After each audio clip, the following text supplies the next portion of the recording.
¿Cómo están? Estamos nosotros aquí reunidos en una mesa muy especial, en una mesa pues que no podría abordar algo más importante en este momento de México y de la humanidad. Vamos a revisar la enfermedad y los remedios, es decir, la situación de la COVID-19 a diciembre del 2020, después de un año dramático, de un año con muy malas noticias, de un año de pandemia. Probablemente el evento, el metaevento más importante en 50 años después de la Segunda Guerra Mundial. De esa importancia y de ese calado es la mesa que tenemos hoy. Y la intención de los organizadores de la Feria Internacional del Libro es tener un retrato actualizado, una discusión contemporánea muy presente de las luces y las sombras que a más de un año de presentado el primer caso de COVID-19 se nos aparece, se nos enfrenta en el mundo. Para revisar la situación internacional y nacional de las luces y las sombras del COVID-19, de esta enfermedad y sus posibles remedios, pues tenemos un panel que no podía ser mejor en términos científicos y también en términos públicos, porque estamos ante personalidades que han dado la cara, que han estado polemizando, que han estado brindando sus diagnósticos, sus datos, sus propuestas para encarar pues esta que es la peor crisis sanitaria en México, al menos en un siglo. Para ello hemos invitado al doctor Julio Frenk, hoy rector de la Universidad de Miami y exsecretario de Salud en México, probablemente uno de los médicos sanitarios de salud pública más importantes de América, no solamente de América Latina. Muchas gracias, doctor Frenk, por su presencia. Tenemos también al maestro Salomón Chertorivsky. Él es maestro por políticas públicas de la Universidad de Harvard. Es además un funcionario público de larga data en México, lo mismo en el gobierno federal que en el gobierno de la Ciudad de México, y pues una personalidad muy activa en la discusión pública de nuestro país. Bienvenido, Salomón. Tenemos también al doctor Ramón Sánchez Piña. Él es doctor en salud ambiental de la Universidad de Harvard y también es maestro en la gestión de salud ambiental y maestro en sistemas de fabricación e innovación tecnológica en la Universidad, perdón, el Instituto de Monterrey. Además, hoy por hoy es investigador asociado del Departamento de Salud Ambiental de la Universidad de Harvard, posiblemente uno de los técnicos más interesantes en epidemiología con el que cuenta hoy el hemisferio occidental. Gracias, doctor Sánchez. Muchas gracias. Y tenemos también al doctor Antonio Lascano, científico, evolucionista, profesor, pues muchas veces reconocido por su alma mater, la Universidad Nacional Autónoma de México, una personalidad que ha estado discutiendo fuertemente a propósito de la política científica y de la política de salud en México, y probablemente el evolucionista y biólogo más reconocido desde México para el mundo. Muchas gracias, doctor Lascano. Gracias, buenas tardes. Bueno, esta sesión va a desarrollarse en dos aspectos, en dos espectros. La primera es dar cuenta, después de un año de pandemia, después de 100,000 muertos en México, la Universidad Johns Hopkins nos augura que tendremos hasta 120,000 al final de este 2020. Y después de una expansión muy severa en Europa y particularmente en los Estados Unidos, donde trabaja el doctor Frank, queremos dar un panorama actualizado, insisto, sobre lo que cabe esperar de la pandemia al final del año 2020. Para empezar, para dar el primer, digamos, la primera visión, los primeros rasgos generales del año de la pandemia, le queremos pedir al doctor Julio Frank que nos dé su propio diagnóstico. Por favor, doctor Frank. Muchas gracias, Ricardo, y muchas gracias a Amara Robles por la invitación a participar, y desde luego al licenciado Raúl Padilla por su liderazgo visionario en haber creado este gran evento cultural que es la Feria Internacional del Libro, y en lograr que siga operando aún en estas extraordinarias circunstancias que estamos viviendo. Ricardo, mencionaste, y tienes toda la razón, esta es una pandemia de una vez en un siglo. Las pandemias han estado acompañando a la humanidad desde sus orígenes, y ciertamente tenemos la pandemia de hace 102 años, la de influenza de 1918-19.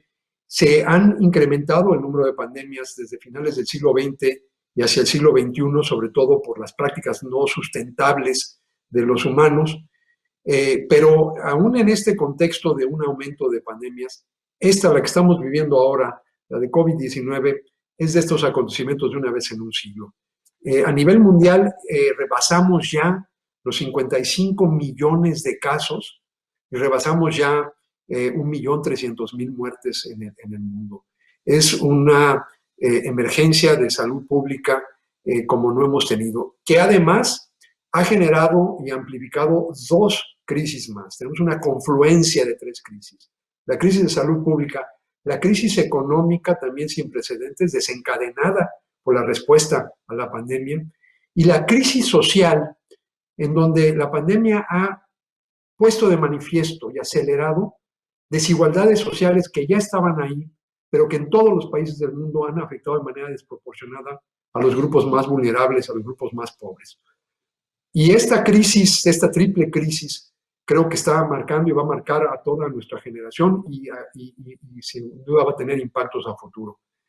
Ahora, ¿cómo está la situación en este momento después de que los primeros casos se reportaron en diciembre de 2019? 3 meses después, solo 3 meses después, la Organización Mundial de la Salud declara que esta es una pandemia en marzo de este año, y llegamos ahora a este momento hacia finales del año. Bueno, desde el principio de la enfermedad, desde que se le declara pandemia, en todos los grupos que estaban haciendo modelos epidemiológicos, basado en la experiencia con otros coronavirus y con otras pandemias causadas por otros virus respiratorios como las de influenza, se había anticipado que en el otoño del hemisferio norte habría un repunte de casos. Eso no ha sido sorprendente per se. Y ya, además, cuando vimos el comportamiento en el hemisferio sur, estábamos esperando que hubiera este elemento de estacionalidad, como tienen muchos otros virus respiratorios, incluyendo otros que son causados por otros tipos de coronavirus. Y efectivamente, hay un elemento de estacionalidad simplemente porque el virus crece mejor en condiciones de más baja temperatura y de menos humedad ambiente. Sin embargo, ese factor está actuando sobre el trasfondo de lo que ha sido la respuesta inicial de los países. Y cuando yo veo el horizonte mundial, lo que más me llama la atención es la enorme variación en la efectividad de la respuesta entre países del mismo nivel de desarrollo económico, el mismo nivel de inversión en servicios de salud. Es el mismo virus, es la misma especie humana, y sin embargo la variación en la eficacia de la respuesta es abismal. Yo he podido identificar junto con otros observadores y analistas que en esta variación tan marcada hay dos patrones principales.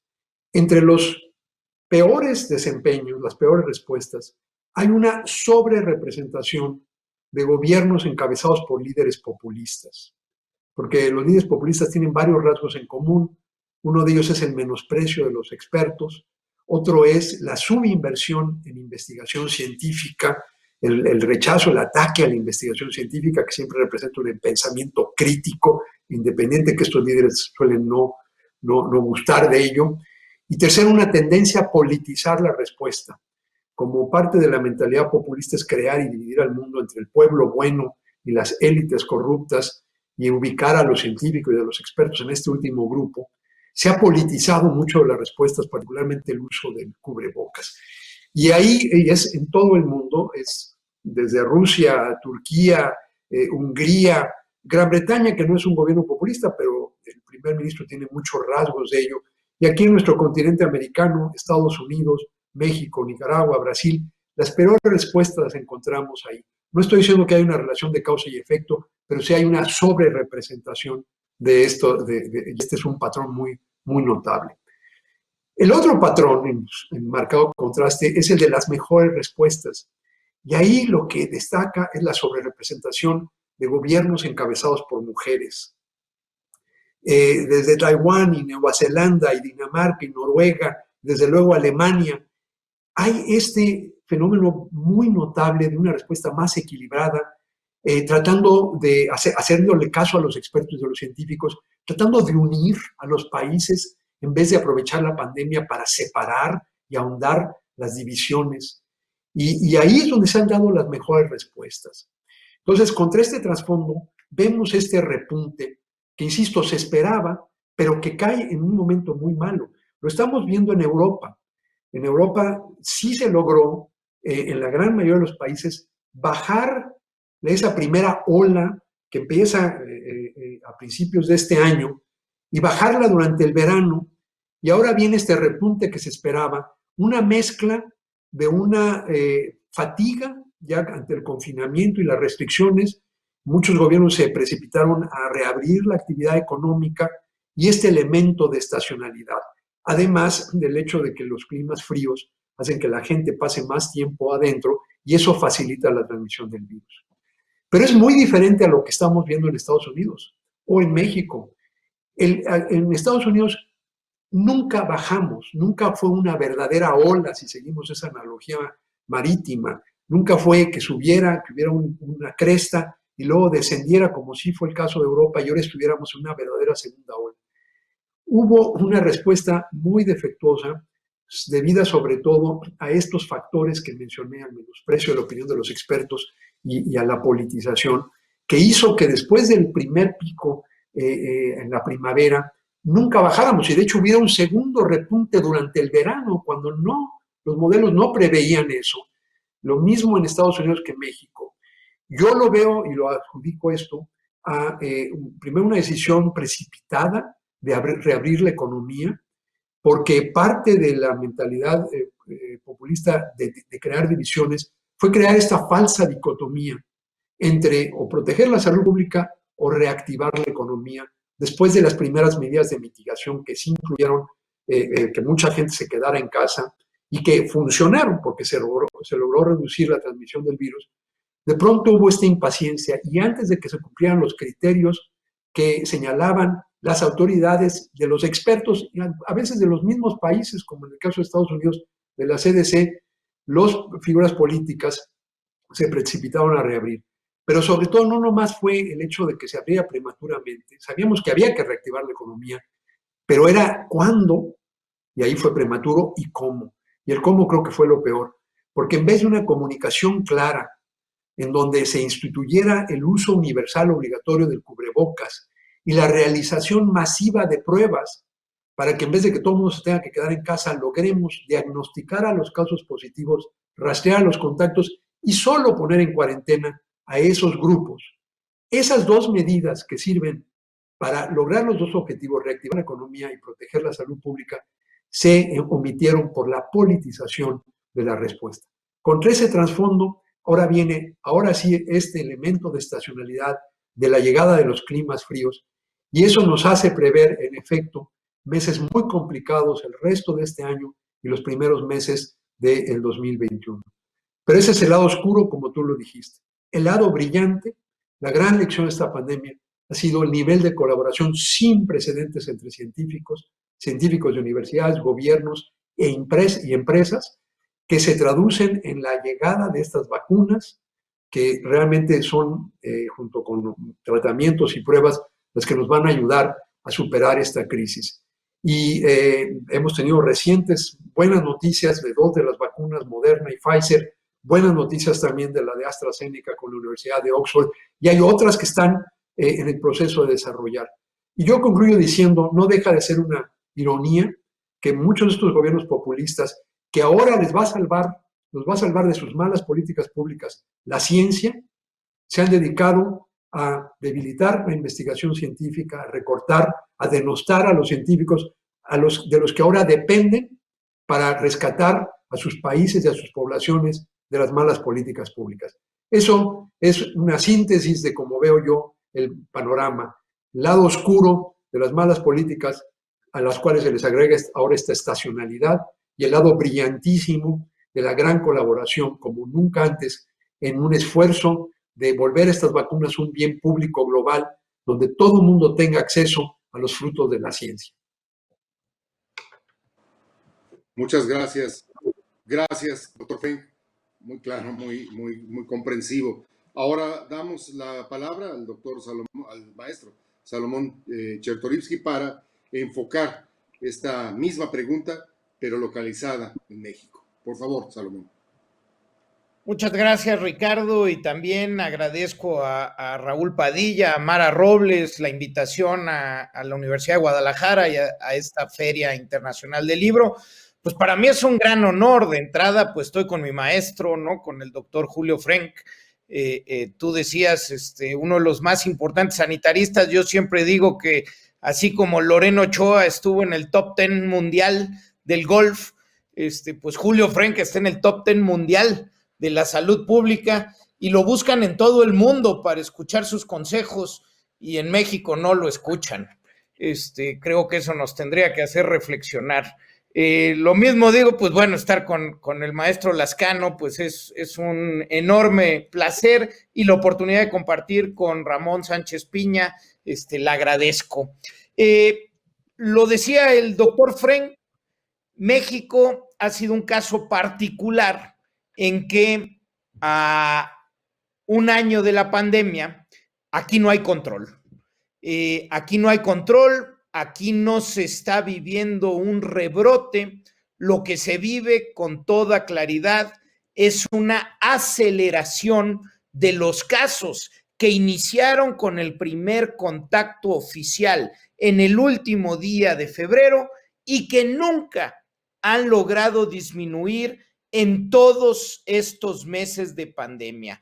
En todo momento hemos tenido un número de mexicanas y mexicanos contagiados, infectando y continuando acelerando el número de casos a lo largo de la pandemia, insisto. Segundo, el número de fallecimientos en México no es un tema que podamos normalizar.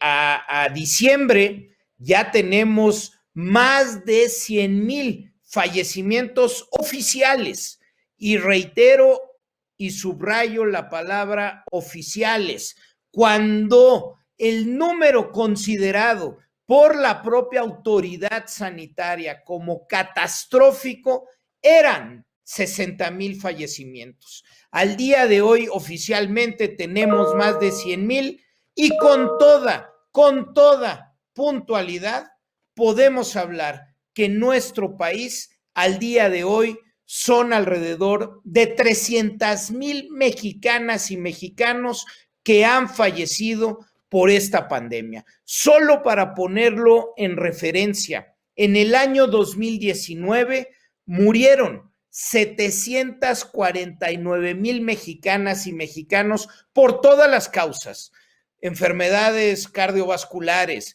diabetes, tumores malignos, accidentes, homicidios, por todas las causas, 740,000. En este 2020 son alrededor de 300,000 mexicanas y mexicanos adicionales que fallecieron a lo que hubiera sucedido en un año promedio. Esto es una tragedia de dimensiones que no se podrían normalizar. Tercer elemento, México es el país donde más personal médico y de enfermería ha fallecido.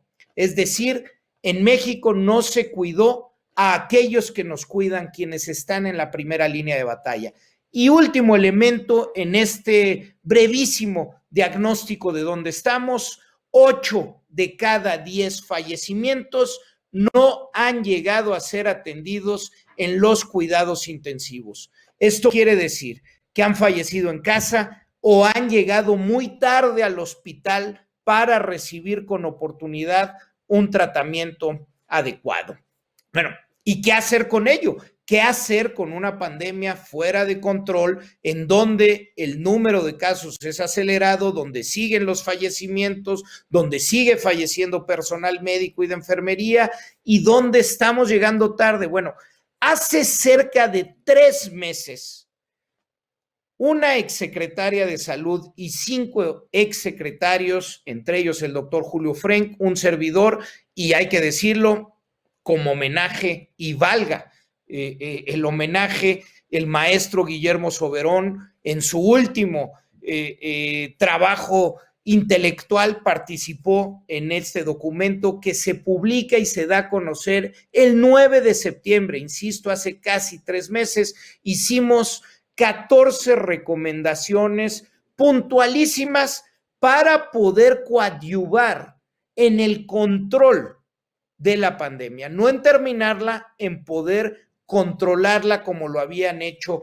otros países. Y creo que hoy vale la pena reiterar algunos de estos elementos porque no solo no han sido escuchados por la autoridad sanitaria mexicana, sino siguen siendo válidos y siguen siendo elementos fundamentales para lo que está sucediendo en México y en otros espacios de nuestro planeta. Uno de los elementos, y seré muy breve en esta puntualización, es hacer pedagogía de que la pandemia será larga. Como decía el doctor Frenk, en muchos de los países, sobre todo con gobiernos de corte populista, se llevó desde muy temprano a falsos triunfalismos, a decir que ya se había aplanado la curva, que esto ya había terminado, que ya estaba la luz al final del túnel, o la más moderna, y viene la vacuna y entonces todo va a estar resuelto. No, vamos a tener que convivir con este virus algunos años. No sabemos aún cuánto, pero sabemos que será un periodo de tiempo en donde las medidas de salud pública serán fundamentales y el que todas las sociedades estén conscientes de esta convivencia nos lleva a no bajar la guardia, a no ceder en este falso triunfalismo, insisto, y en pues tratar de combatir esta fatiga de la que también el doctor Frenk nos refería. Segundo, que se necesitan datos, que se necesita información y que las pruebas, la búsqueda intencionada para poder hacer una epidemiología de precisión es fundamental. México es quizá el único país del mundo que explícitamente dijo que las pruebas no se necesitaban. En México no hemos realizado pruebas y por lo tanto no hemos realizado búsquedas intencionadas y no hemos podido hacer epidemiología de precisión. En México no se ha realizado una encuesta serológica con representatividad nacional para poder saber qué tan lejos o qué tan cerca estamos de la famosa inmunidad de manada, cómo está espacialmente en el territorio nacional el contagio y poder, insisto, ser más precisos, incluso ahora con la posibilidad de tener una vacuna. El seguimiento de las medidas. México es quizá el país del mundo que más tardó en siquiera recomendar el uso del cubrebocas, no digamos mandatarlo, en recomendarlo como una medida fundamental en lugares públicos cerrados. México se resistió, la autoridad sanitaria se resistió en hacerlo. Otro elemento, la directriz que se dio en México de quedarse en casa a menos que no se pudiera respirar. Esto fue claramente una medida que llevó a que mucha gente, insisto, falleciera en casa o llegara muy tarde a la unidad médica para recibir una atención con oportunidad. Hoy sabemos que con los primeros síntomas se puede hacer un seguimiento del paciente para que pueda ir al hospital con toda oportunidad. Otro elemento es que las guías de práctica clínica, los mejores tratamientos se conocen. Eso tendría que generar una posibilidad para que todas las unidades médicas en México las conocieran y se entrenaran al respecto. Otro elemento son las políticas económicas fundamentales para poder hacer que el quedarse en casa sea realmente una posibilidad. Termino con 3 de manera muy rápida. 1, hay que tener discusiones sobre, por ejemplo, lo que tiene Canadá en materia de una ley de cuarentena, para que estas discusiones que a veces son absurdas de si se puede mandatar o no el uso del cubrebocas, como si manejar borracho fuera realmente una decisión individual y no un tema que afecta a la comunidad, a la sociedad, a otros, fuera realmente discutible. Pero si lo establecemos en una normatividad, es mucho más fácil para la autoridad hacerlo. Otro elemento, la vacunación contra la influenza. Ya estamos en diciembre, pero sigue la temporada invernal para evitar la sindemia, es decir, que 2 o más epidemias estén circulando al mismo tiempo. Es fundamental acelerar e incentivar la vacunación de epidemia. Y por último, tenemos que empezar a prepararnos para la vacunación del SARS-CoV-2. No es lo mismo tener una vacuna, qué buena noticia el tener vacuna, pero no es lo mismo tener vacuna que tener vacunación. Necesitamos tener la logística y las capacidades in situ para poder aplicar la vacuna una vez que esté disponible. En el presupuesto 2021 que envió el Ejecutivo Federal Mexicano al Congreso de la Unión, no está previsto presupuesto para la vacunación. Todo ello lo tiene que corregir el gobierno. Mientras tanto, pues lo que hemos visto, individuos, gobiernos locales, empresas actuando por su propia cuenta, universidades haciendo lo que les corresponde y pues al final de cuentas en los hombros de las y los ciudadanos el tratar de sobrellevar esto que hemos vivido. Al final de la historia, las luces, lo que hemos aprendido, el uso de la tecnología y sus posibilidades, las capacidades de resiliencia que tenemos, la ciencia fantástica, las necesidades de coordinación y de gobernanza global, pues los virus no respetan fronteras por más altos que sean los muros, y pues terminaría diciendo que de esta, pues vamos a salir. Eso pasará y tenemos que prepararnos para el virus que sigue. Bueno, qué conclusión. Gracias, Salomón. Doctor Ramón Sánchez Piña, ¿qué novedades, qué avances, qué descubrimientos ofrece la investigación mundial a un año de aparecido el nuevo coronavirus y hasta dónde hemos llegado con la investigación? Usted que está pues de lleno en esta trama. Por favor, doctor. Hola, muchísimas gracias por la invitación. Antes que nada, quiero agradecer a Mara Robles y a Raúl Padilla por la invitación de estar aquí en la Feria Internacional del Libro. Y pues algo que quiero transmitirles es que, como dice el doctor Chertorivsky, esto va para largo. Ok, esto va para largo. Entonces, no podemos pensar que ya viene la vacuna y que se va a acabar inmediatamente. Incluso aquí en Estados Unidos estamos nosotros viendo que primero se va a vacunar al personal médico, luego se va a vacunar a las personas que están expuestas o que están tratando a los enfermos de COVID-19 luego de ahí van a ser poblaciones susceptibles y luego el resto de la población. Entonces estamos hablando de que a muchas personas se les empezaría a vacunar hasta el año que viene. Entonces se va a tardar meses y vamos a vivir años con esto porque vamos a tener una ola, como decía el doctor Frank, una cresta y luego baja. Entonces voy a hablar de ciertas tecnologías y ciertas cosas que podemos hacer para prevenir la infección, ¿no? Primero, antes que nada, el cubrebocas. Miren, esta es tecnología low-tech, está muy raro porque yo antes era director del programa de tecnologías sostenibles y de salud de la Escuela de Salud Pública de Harvard cuando estaba ahí el doctor Frank. Y miren, algo increíble, lo que es menos tecnológico, que es el cubrebocas, es una de las mejores formas de prevenirlo. Miren, el cubrebocas les previene entre el 40 y el 72% de las infecciones, si se lo ponen ustedes, aunque los demás no lo tengan puesto, pero se lo tienen que poner bien. Aquí, no aquí. Ok. Si pueden ver la nariz de la persona, está mal puesto y en ese momento puede seguir contagiando.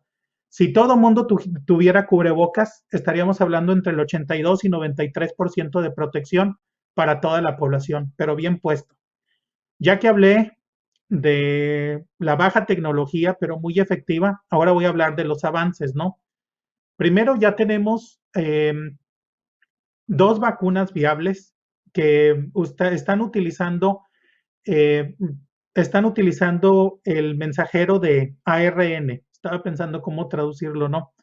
Y en este caso lo que hacen es, se le inyecta al paciente algo para que su mismo cuerpo empiece a fabricar una parte, una proteína del virus, y esa es la que va a reconocer para tratar de crear inmunidad, ¿no? Cada vez que reconozca esto el sistema inmune, va a crear inmunidad. Ya tenemos 2. Nunca en la historia de la medicina habíamos tenido una vacuna tan pronto.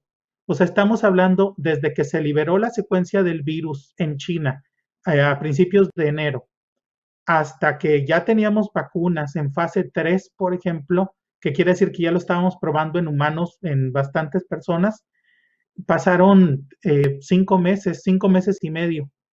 Eso es increíble. Antes eran 4 años mínimo para hacer una vacuna. Ahorita ya tenemos por lo menos 2 viables y van otras 4 que probablemente ya vayan a estar, ¿no? Eso es un gran avance tecnológico y pues nos va a ayudar mucho, pero no en el corto plazo. Como decía el doctor Chertorisky, esto va a tardar un poco. Entonces, fíjense qué es lo que sí nos puede ayudar en este momento. El cubrebocas ya se los dije, que eso es algo que yo no entiendo. Una cosa que creo que el doctor Frank quiso mencionar cuando estaba hablando de ciertos gobiernos, es también una cosa que quiero agregar a eso es que no hay consistencia. O sea, hay gobiernos que no piden el uso del cubrebocas y en Estados Unidos hay gobiernos que lo piden, gobiernos estatales que lo piden y otros gobiernos que no lo piden. Entonces no hay consistencia en el mensaje y eso también es una característica de los países que no están manejando bien la pandemia. ¿Ok? Bueno, vamos viendo avances, ¿no? Algo que les puede ayudar inmediatamente. Primero están los sistemas de ventilación. Hay, por ejemplo, dispositivos de rayos ultravioleta que si se ponen en los sistemas de ventilación pueden matar hasta el 98% de todos los virus. Entonces, podríamos estar en un cuarto e inmediatamente el sistema de ventilación jalaría el virus, vamos diciendo, succionaría el virus del cuarto, lo mataría con rayos ultravioleta y luego devolvería al aire limpio al cuarto, ¿no? Eso es inmediato, se utilizaba mucho en los hospitales, pero últimamente se está utilizando en los sistemas de aire acondicionado. Tenemos también los nuevos materiales que repelen al virus, que son microbicidas. Esos se aplican, hagan de cuenta como si fuera una capa de polímero en cualquier superficie y estos pueden matar al virus hasta por 2 o 3 meses. Esos ya se están aplicando en muchos lugares, como por ejemplo los aviones, se están aplicando en las fábricas, se están aplicando en lugares de trabajo como los hospitales y eso ayuda mucho a poder disminuir por lo menos la contaminación viral por contacto, ¿no? Y una cosa que nos puede ayudar para sobrevivir o por lo menos para detectar el virus rápido son los monitores personales que se están poniendo, que son no invasivos. Hagan de cuenta como un reloj de pulsera que les detecta los niveles de oxigenación, de saturación de oxígeno que tienen en la sangre. Detecta otras características como la temperatura o cambios en la temperatura, y con eso pueden detectar al virus entre 5 y 7 días antes de que empiecen a desarrollar síntomas fuertes. En México, mucha gente se está muriendo porque van al hospital ya cuando tienen niveles de oxigenación que están al 60%, por ejemplo, que es un nivel de oxigenación muy bajo. Entonces, casi se van al hospital a morir. Entonces, estas tecnologías pueden ayudar bastante. Y creo que algo que también puede ayudar mucho son los nuevos sistemas de acondicionamiento de aire inteligentes. Como se estaba mencionando antes, el doctor Frank mencionó que con la baja humedad aumentaba la reproducción del virus. Bueno, era más fácil que se pudiera reproducir. En este caso, lo que se puede hacer es tener la humedad entre el 50 y el 70% de humedad relativa, pero eso lo detectan los sistemas y lo mantienen así porque con eso pueden bajar la carga viral de una forma muy, muy significativa. Todas estas tecnologías ya las teníamos antes del COVID-19. Lo que ocurrió ahora fue que nos dimos cuenta cómo prevenir, cómo bajar la concentración viral, cómo ventilar los edificios de tal forma que podíamos reducir mucho la posibilidad de que la gente se infectara. De todos modos, miren, número 1 es el cubrebocas. Es lo número 1, es lo que más ayuda. Sin embargo, como han politizado el cubrebocas, mucha gente no se lo quiere poner o dice que no sirve y todo lo demás, pero el doctor Mario Molina, que pues nos acaba de abandonar, ¿no? Este año, escribió un artículo científico donde establecía cómo cuando se pedía que la gente utilizara cubrebocas a nivel local, esto fue en Nueva York, en el estado de Nueva York, bajaron los índices de infección, de nuevas infecciones, en un 3% diario, y por eso Nueva York pasó de ser uno de los lugares donde más infecciones había a uno de los lugares donde la tenían más controlada, y eso fue en cuestión de semanas.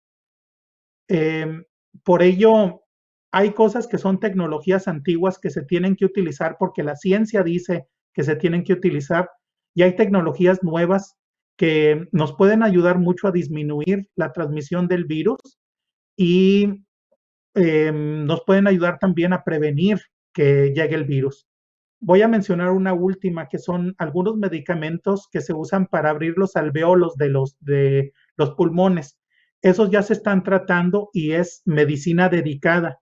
O sea, se revisa el perfil genético de los pacientes y con eso se sabe qué es lo que debemos hacer para poder abrirles los pulmones y que puedan respirar y con eso sobrevivir. Pero esos son los nuevos avances hasta el momento. Muy bien. Muchas gracias, doctor Sánchez Piña.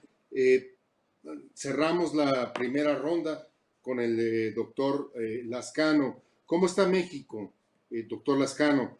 ¿Cómo está su ciencia? ¿Cómo está su investigación?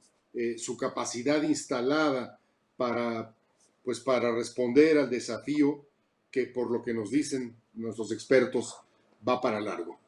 Doctor Lascano, por favor. Muchas gracias, doctor Becerra. Bueno, yo quisiera comenzar con mis compañeros del panel, agradeciéndole a usted, agradeciéndole al doctor Raúl Padilla, a la licenciada Mara Robles, la invitación, la oportunidad para estar aquí con ustedes. Y desde luego que cuando se habla de la ciencia en México, yo solo puedo hablar a título personal. Lo que conozco, no represento a nadie más que a mí mismo. Y la experiencia directa que yo tengo es la del extraordinario involucramiento el generosísimo involucramiento que está teniendo no solo la comunidad científica, sino la comunidad académica a lo largo y ancho del territorio nacional. No existe una sola institución de educación superior, no existe un solo centro de investigación en donde no haya una reflexión, donde no haya habido propuestas, donde no haya habido un involucramiento en términos de investigación, de divulgación, de docencia sobre los riesgos de la pandemia. Lo vemos, por ejemplo, en los centros públicos de investigación, donde han estado discutiendo las alternativas económicas, sociales, políticas ante la crisis que tenemos y la crisis que va a venir. Lo vemos ante las propuestas, por ejemplo, de distintos grupos de sociólogas que han estado señalando el terrible nivel de violencia que están sufriendo las mujeres y las niñas como resultado del confinamiento y están dando alternativas. Lo vemos en los médicos, en las biólogas, en los químicos, en los físicos que están desarrollando pruebas, vacunas, terapias, propuestas estadísticas para analizar con más cuidado la pandemia. Y yo creo que lo que estamos viendo es, en suma, una respuesta, en este caso ejemplificada por el mundo académico, de una sociedad que está absolutamente consternada, porque me temo, y esto es mi opinión estrictamente personal, que lo que estamos viendo como reacción del gobierno federal es la presencia de un gobernante y no de un estadista. Yo no entiendo ese empeño grotesco, ridículo del presidente en negarse no solo a usar el cubrebocas, sino a promoverlo como debería ser su obligación. No entiendo la sordera de las autoridades de salud ante propuestas específicas como las que presentaba, la que mencionaba el maestro Salomón Chertorivsky, de un grupo de exsecretarios de salud que hicieron propuestas muy concretas y que ni siquiera fue recibido el volumen donde fue entregado, fue rechazado por una secretaria del Consejo General de Salubridad, cuyo mayor punto curricular está en la red, es fácil localizarlo, es el haber sido diputada de Morena. Ni siquiera se abrió el sobre donde había una propuesta honesta, una propuesta clara de cómo tratar de resolver el problema.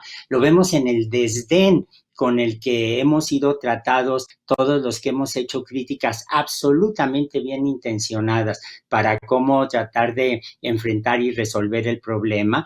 Y yo francamente lo que veo es una suerte de autismo político de parte del Estado mexicano, del gobierno, que está encerrado en sí mismo y se niega a escuchar a los demás.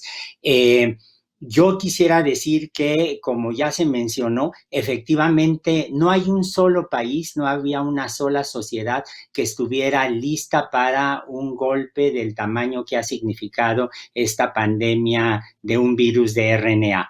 Si uno revisa la historia de los últimos 40 años, veremos que comenzando, por ejemplo, con la pandemia de VIH, de SIDA, hemos tenido una sucesión de problemas como la aparición del chikungunya, la aparición del Zika, la aparición de la influenza H1N1, la aparición del SARS y realmente lo que era un extraordinario aparato con todos los defectos que se quiera pensar, un extraordinario aparato con expertos en epidemiología, fue rápidamente desbaratado en los primeros meses, en las primeras semanas de el nuevo gobierno del licenciado López Obrador, y dejan a la sociedad inerme.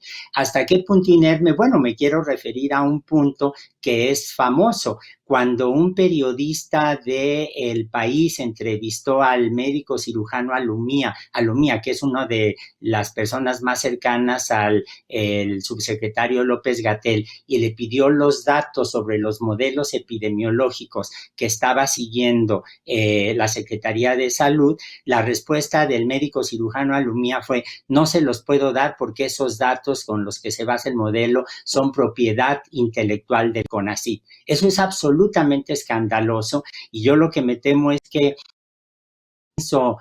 unificado de el Congreso de la Unión no ha sabido, no ha permitido que las voces críticas ante ese tipo de desastre hagan señalar hacia dónde vamos. Tenemos un talón de Aquiles, como lo han llamado varios investigadores internacionales, en el coronavirus.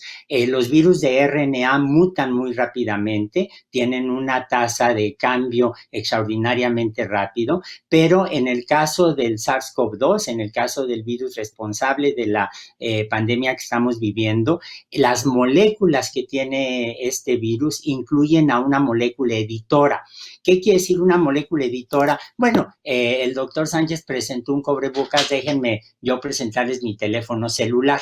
Todos tenemos un teléfono celular y sabemos que si escribimos abajo con G, el programa de edición del celular rápidamente lo va a corregir y va a evitarnos un bochorno.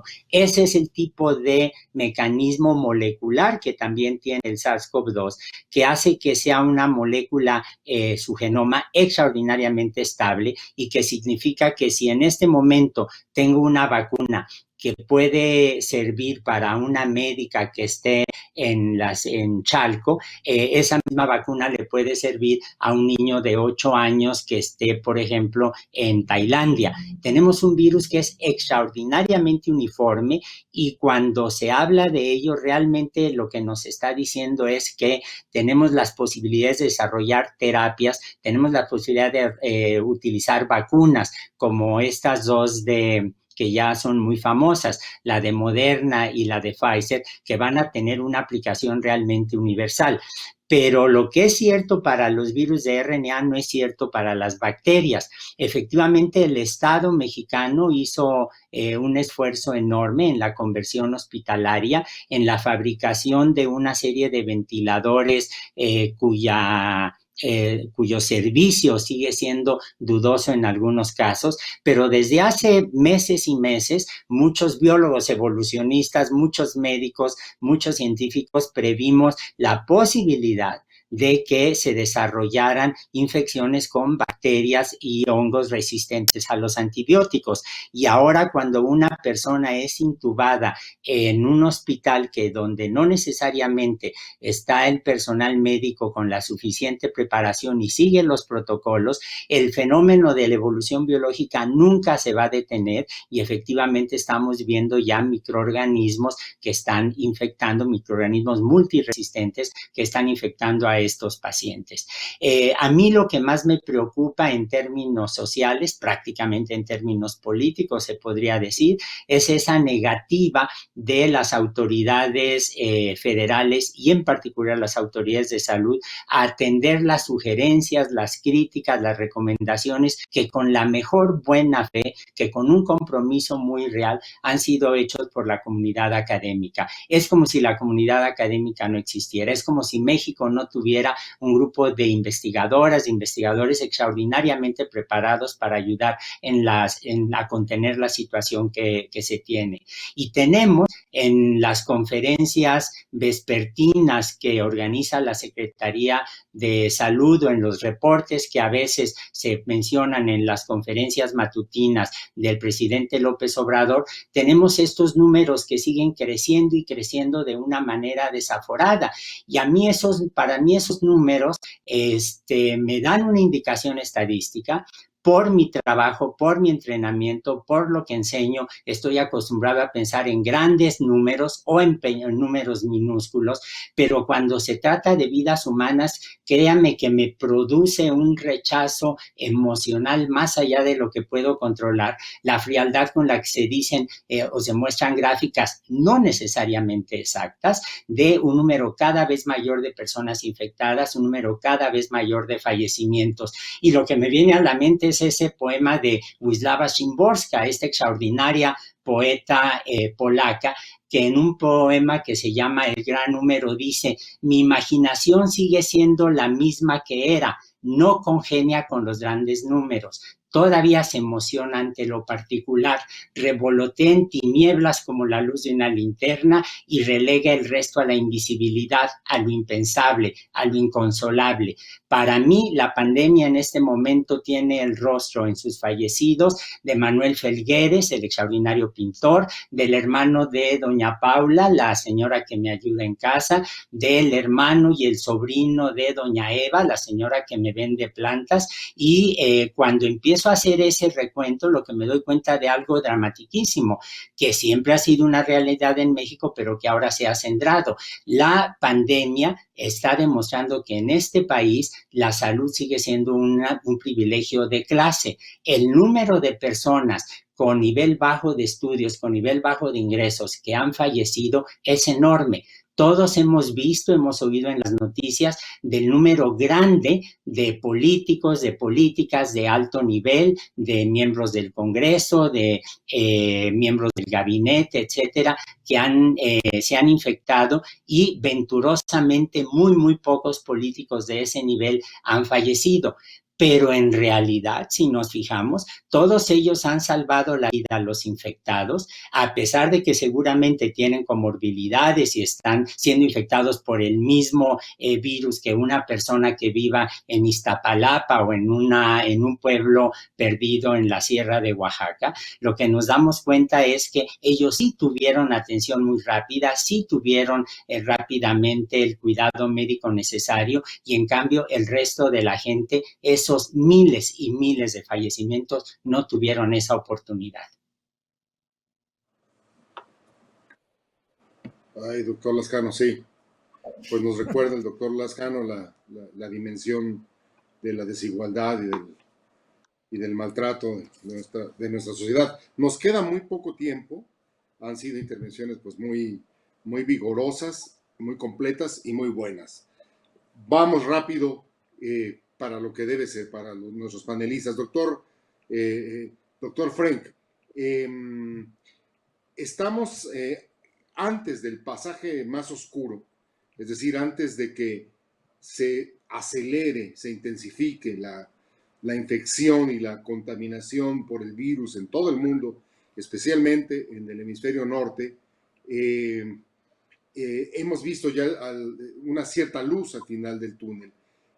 ¿Qué debemos esperar? ¿Qué escenario o a qué escenario debemos estar preparados los mexicanos y en general los ciudadanos durante diciembre, enero y febrero? Es decir, en lo que llega la primavera. ¿Qué debemos esperar? ¿Qué es lo que tenemos que asumir, asimilar y estar bien preparados, doctor Frank? Bueno, por los factores que ya explicamos, tenemos que anticipar un aumento importante de casos y de hospitalizaciones y de muertes. Lo que debemos romper ya es la anestesia colectiva. Ya lo dijo Salomón, ya lo dijo Antonio Lascano, y yo quisiera complementar ese bello poema de la poeta polaca con una frase de Mario Vargas Llosa que me recordó oyendo a Antonio. Escribió don Mario: es más fácil imaginar la muerte de una persona que la de 100 o 1000. Multiplicado, el sufrimiento se vuelve abstracto. No es fácil conmoverse por cosas abstractas. Y eso es lo que está pasando con nuestras autoridades y con muchos miembros de nuestra sociedad en México. Ya no nos conmovemos, ya no nos mueve el corazón estas pérdidas cotidianas que estamos sufriendo, de enfermos, de muertos, la mayoría de ellos innecesarios, producto de malas decisiones, de malas políticas públicas. Creo que lo más importante es rescatar la posibilidad de conmovernos para entonces movernos, hacer las cosas que tenemos que hacer. Y lo que tenemos que hacer es mantener la guardia en alto. Ya lo dijo muy bien Salomón Chertorivsky, una cosa es tener la vacuna, otra cosa es tener la vacunación. Y este gobierno en México, entre otras cosas, desmanteló las redes de distribución de medicamentos y vacunas con esta falsa idea, esta idea absurda del neoliberalismo. Se dedicaron a desmantelar estructuras que existían. Entonces, tenemos un gobierno que no ha podido distribuir vacunas mucho más simples y de manejo más sencillo como la de sarampión. Tenemos los niveles más altos de sarampión en muchísimos años, mucho más alto que en esa época neoliberal. Tenemos escasez de vacuna contra la tuberculosis, vacunas de manejo mucho más sencillo.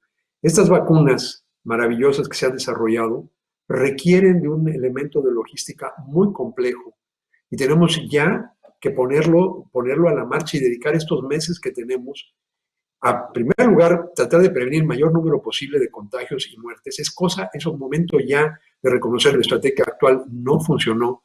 Es momento de imponer un uso obligatorio universal del cubrebocas y dejar de confundir a la gente. Es el momento de señalar con claridad que sí se necesitan pruebas y multiplicar el número de pruebas para evitar un número mayor de muertes. Al ritmo que vamos para finales de este año, las muertes por COVID-19 van a ser la causa número 1 de muerte en nuestro país, más que el cáncer, más que los infartos, más que la diabetes. En México tenemos 35 años en que no había una enfermedad infecciosa como causa número 1 de muerte. Esto es un retroceso mayúsculo. Ahora lo que hay que hacer es reconocer que el rumbo que se ha tomado no es el adecuado, enmendar, tomar esas medidas inmediatas y preparar los sistemas de distribución y de logística para que una vez que la vacuna esté disponible, podamos distribuirla y hacerla llegar en condiciones óptimas y no como se ha hecho con estas otras vacunas, donde tenemos un desastre paralelo que no se le pone mucha atención porque todos estamos viendo más bien lo del COVID. Finalmente, es el momento también de enmendar el rumbo y reconocer el valor de la ciencia mexicana.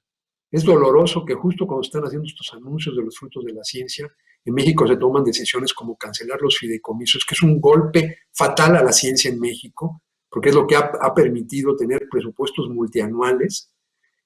Es momento de cambiar eso, de declarar que se apoya a la ciencia, de salir del oscurantismo en que se ha hundido al CONACYT, porque lo que se está condenando a México es a la dependencia tecnológica.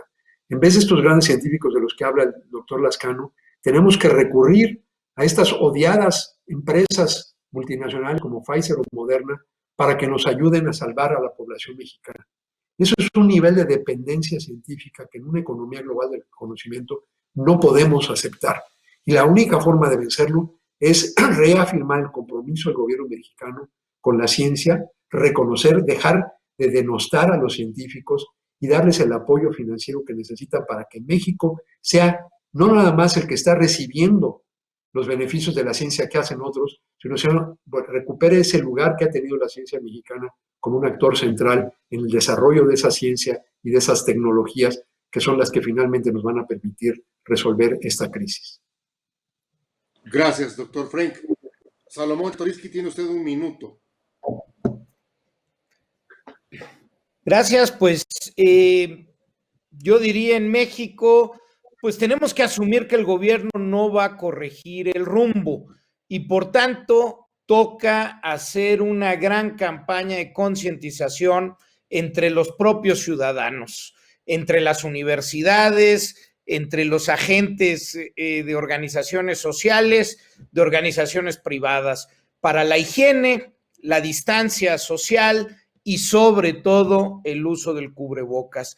Aprender de lo que ya tenemos hoy, que la evidencia científica nos ha mostrado, por ejemplo, que el mayor número de contagios en Estados Unidos se dio al interior de restaurantes y bares en esta nueva etapa, que en España se dio en el momento de las vacaciones de verano y que por tanto lo que hagamos o dejemos de hacer va a ser fundamental. No habrá un nuevo cierre total de la actividad económica. Hay que aprender a convivir y tenemos elementos hoy suficientes para saber cómo podemos hacerlo con la mayor seguridad.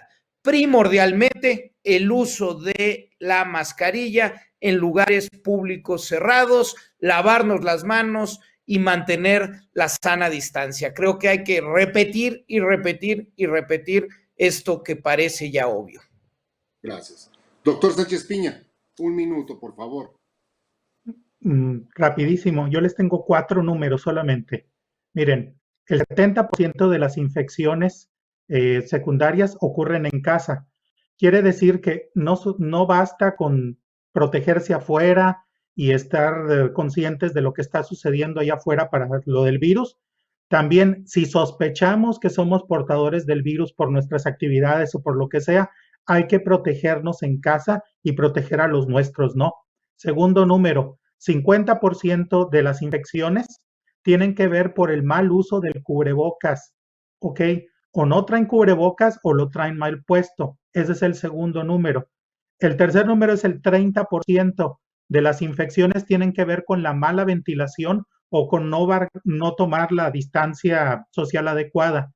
Entonces, tenemos que considerar la ventilación como un medio de evitar el contagio y tenemos que tomar las medidas adecuadas para separarnos. Y por último, mucha gente le hace mucho énfasis a la limpieza.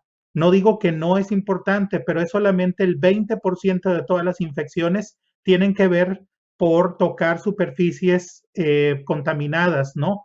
Entonces, mucha gente se la pasa, va uno a los restaurantes, a los aeropuertos, a los hoteles y todo, y hacen mucho énfasis en la limpieza. Es importante, pero solamente es el 20%. Y por eso les tenía esos 4 números. 70% de las infecciones ocurren en casa, 50% de las infecciones tienen que ver por el mal uso de los cubrebocas, 30% de las infecciones tienen que ver con mala ventilación o con no guardar la distancia adecuada entre los individuos y 20% de las infecciones tienen que ver con la limpieza y la desinfección o una mala limpieza y desinfección. Y pues eso es como un mensaje. Como dijo el maestro Czartoryski, tenemos que prepararnos nosotros mismos porque no estamos recibiendo ayuda del exterior. Por eso el mensaje tiene que ser claro, tiene que ser consistente y más o menos el resumen que les di nos puede ayudar mucho a todos los mexicanos.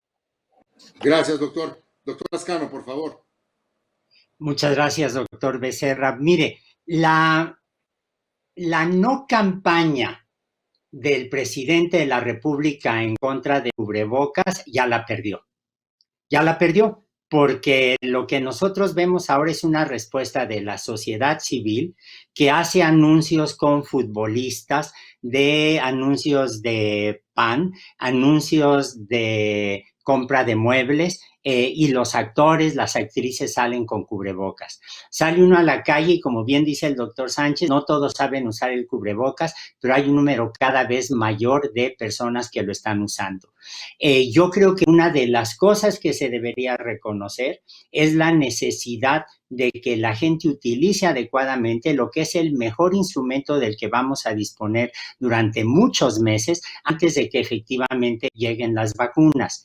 La vacuna o las vacunas con las que vamos a disponer son efectivamente una pequeña luz al final del túnel, pero es una luz que chisporrotea, es una luz que cintila, no es una luz firme, porque faltan mucho para todas las vacunas, para que todas las vacunas estén disponibles. No es claro aún cuál es la estrategia que el gobierno mexicano va a seguir para garantizar. No conocemos sus planes para cómo vacunar a las personas. Por ejemplo, yo creo que quienes están en prisión, los que están detenidos por algún delito, tienen derecho a ser vacunados. ¿En qué orden van a ser vacunados? Puesto que todas las prisiones son evidentemente unos nidos de contagio absolutamente terribles.